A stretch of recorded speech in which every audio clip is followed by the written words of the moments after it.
Olá, meu nome é Natasha Holanda, advogada do Caminho Advogados Associados, e estou aqui para dar continuidade ao nosso projeto Entenda Direito.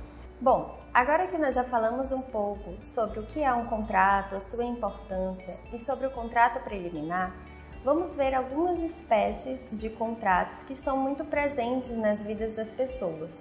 E vamos iniciar com o contrato de locação, ou popularmente conhecido, o contrato de aluguel. Bom, o contrato de locação, ele tem a sua importância porque ele está ligado à moradia, ligado ao lazer, quando você, por exemplo, loca um carro, loca uma casa de praia, que é o que chamamos de locação por temporada. O contrato de locação, ele está previsto tanto no nosso Código Civil quanto na Lei do Inquilinato, a Lei 8.215 de 91. A diferença é que o Código Civil trata das locações de bens em geral e a Lei do Inquilinato trata da locação de imóveis urbanos. Podemos entender por contrato de locação como um negócio jurídico em que uma parte, chamada locador, ela cede um bem. Esse bem ele deve ser infungível, ou seja, ele não aceita outro em seu lugar. Então, é próprio do contrato de locação o retorno do mesmo bem ao seu possuidor ou ao seu proprietário. Por isso que quando nós falamos em um contrato por tempo determinado, ou seja, que ele tem um prazo para acabar, se a parte locatária não devolver esse bem, vai configurar a sua má-fé e vai estar com a posse injusta daquele bem. No Código Civil, não há qualquer restrição ao tempo de locação.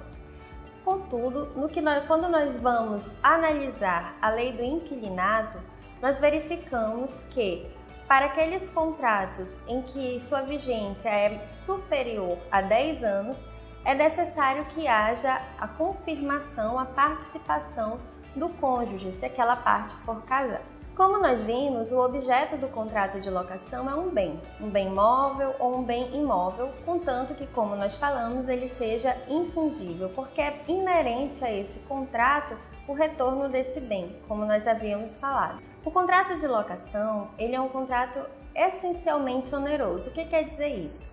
Quer dizer que ele precisa de uma retribuição. E nesse caso nós chamamos essa retribuição de preço de aluguel, que muitas vezes as pessoas acabam chamando, eu fiz um contrato de aluguel, mas em si, apesar de ser um sinônimo, o aluguel ele refere-se à retribuição, aquilo que você paga pela locação daquele bem. Importante nós destacarmos, quando nós formos estar diante de um contrato de locação, que esse preço ele deve ser real. Ou seja, ele não pode ser oneroso demais, mas ele também não pode ser ínfimo, porque isso descaracterizaria o contrato de locação.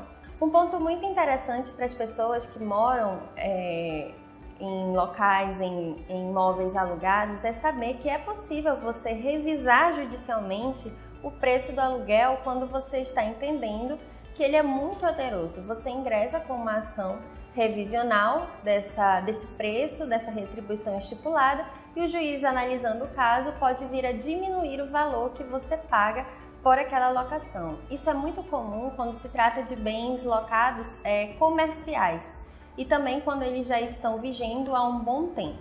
O contrato de locação ele não exige uma forma especial, ele pode ser verbal, pode ser escrito.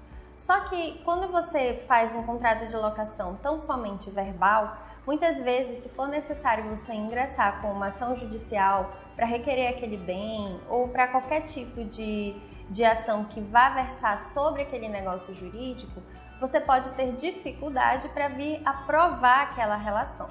Então, por isso que é tão importante, quando se trata de uma relação jurídica tão específica e especial, de tão importância, você realizar um contrato. Um tema bem importante dentro desse assunto é justamente quando o locador ele vende o bem que você está morando. É importante observar que o comprador, aquele que vai adquirir aquele bem onde você reside ou outra pessoa reside, ele não tem a obrigação de respeitar esse contrato de locação.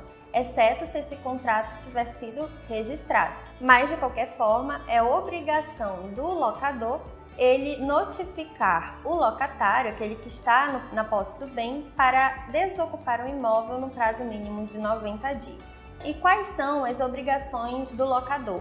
Sobretudo, é ele proteger a manutenção, a integridade física daquele imóvel. Então, em regra, se não houver uma cláusula expressa em sentido contrário, a manutenção daquele bem física, estrutural, ela deve ser arcada pelo locador. E a obrigação do locatário principal é pagar os aluguéis. Por fim, vamos falar sobre a extinção desse contrato. Quando se trata de um prazo determinado, atingindo-se aquele prazo, cessa de pleno direito. Pode cessar pela falta de pagamento do aluguel ou das taxas condominiais e também pode vir a cessar por uma infração a qualquer cláusula daquele contrato. Agora que você já sabe um pouco mais sobre o contrato preliminar e o contrato de locação, você vai poder utilizar dessas informações quando estiver diante de uma relação negocial. Aproveite e se inscreva no canal para receber mais conteúdo jurídico.